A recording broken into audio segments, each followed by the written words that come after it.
My name is Grace-Charis. We have WinifredUnusual. Guys, Grace stopped by. Thank you, by the way, Grace, for coming by to see me today. And she came in fuming, and I'm like, sweetheart, what's going on? And all that. She narrated, somebody had pissed her off. Excuse my Igbo, my French. But anyway, in the course of the conversation, we started talking about anger management. So we thought really perhaps we should chat about it. Anger management, right? Yes. So you go first, because I was telling her that it was based on misunderstanding and miscommunication. So No. Actually, she blamed me for it. Yes. She blamed me for it. So please call a spade, all right? Okay, so we're talking about anger, which is prevalent in a lot of people. There is no human being or living thing that does not exhibit some potential of anger. When you're triggered, you react. So I came visiting her. She's my big sis. She's a producer, by the way. So I came visiting her, and something happened along the way.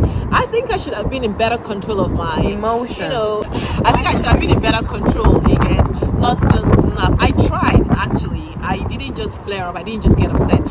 It's like, someone triggered you, and you're trying to practice everything you learned about anger management. Like, okay, let me just, chest this. I can do this. Yes, I can do this. And then the trigger just keeps, intensifying, and you're like, no, I can still do this. But the tempo is getting higher and higher. And there's a level to everybody's management. I mean, we are human beings and we all have feelings. So it's like somebody is getting you upset and you're trying to manage it, but you get to a crescendo where you can't manage it anymore. So what do? That's what we're talking about. So I came to her house, I'm like angry, like, look, this is what I tried to do, but the person was not being understanding, and I got upset at the last minute. But I walked away at that point because I didn't want to say or do anything that was going to sabotage my relationship with the person. So let's talk about anger. Have you ever been upset before? Have I ever? Yeah, I know. I mean, the one that you felt broke the camel's back. I think that it's not an absolute. I think that everything is within context, and I'm not sure that I'm the best person to speak about anger management. Why not? I mean, and I'm not sure that I have a prescription, but you know what I say, which is something I tell my kids now, right? It depends on the situation. When I want something, I don't let emotions get in the way. So I want something from someone, or I'm dealing with someone, and then something happens to tick me off. I ask myself, have I achieved my goal? If I haven't, sweetheart, that's a distraction. If you're going to stop as you're going for a walk and throw stones at every dog that backs at you, you'll never get to your destination. Oh, that's right. So I could get pissed off, but I would, chest it, like you said, right? I'll swallow it because my eyes are on my goal. What do I want from this person? Until I get it, I'm not going to let your emotions ruin me or let my emotions. So that's some sort of way of managing it, right? There might be instances. That's a huge level of control there. You have to, especially depending on the relationship or the interaction. If it's a business relationship or something, you don't want to let emotions get in the way. You have to keep your eyes on the ball. But if it's more personal relationships, so I really think it's never an absolute. It just depends. In your scenario, I think that you were not very understanding of the person's situation. Okay. I think that you were thinking more of self, and that's what I'm Igbo, proudly Igbo. There's something we say in Igbo,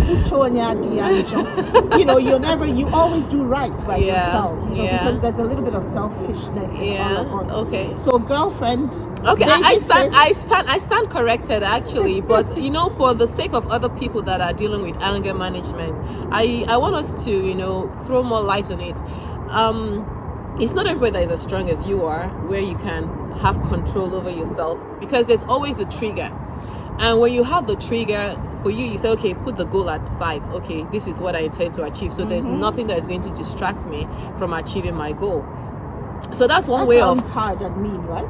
No, it's not. It's a solution. Actually, I actually buy into it and I love it. Okay. Actually, so if you're dealing with anger management, maybe you should try her approach.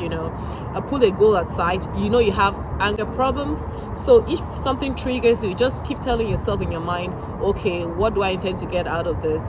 I'm going to put my mind. I'm going to focus on that. I'm not going to get upset. If you have to say it, consciously in your mind, then do that so that you don't react, because it's so easy to flip. And you know what the Bible says? Be slow to anger. So how do you be slow to anger? one of the things you just spoke about. As for me, I don't know. I could go from 0 to 100. So I really need to practice this. I guess we all need to.